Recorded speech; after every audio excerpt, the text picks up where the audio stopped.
Namaste! I am Samyuta. I am Anvita. Welcome to our channel, Water Lilies. Today it's time for fun learning. Manvi, today I'm going to show you magic. What? Really? Yes. For this, we need a Ziploc bag, water, and a sharpened pencil. Let's go! For this, we need to fill the Ziploc bag with water halfway. Manvi, if I take the sharpened pencil and poke it through the bag, what will happen? It'll explode! It'll be everywhere. Don't do it! Here is the magic!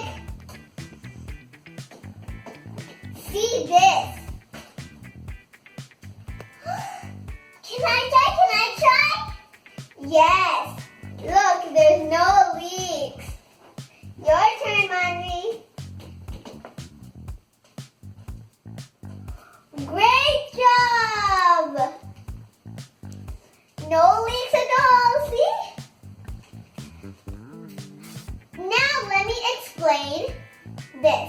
This is magic for Manvi, but do you want to know the science behind this? This is a plastic bag. And plastic bags are made of chains of molecules. When we poke the pencil, the molecules that we touch split in half and go around the pencil to seal the space. That's why no water leaks out. Isn't this fun? You can try this at home too. All you need is a plastic bag and pencil. I'm sure that you will like this. I hope you liked our video. Please like, share, and subscribe.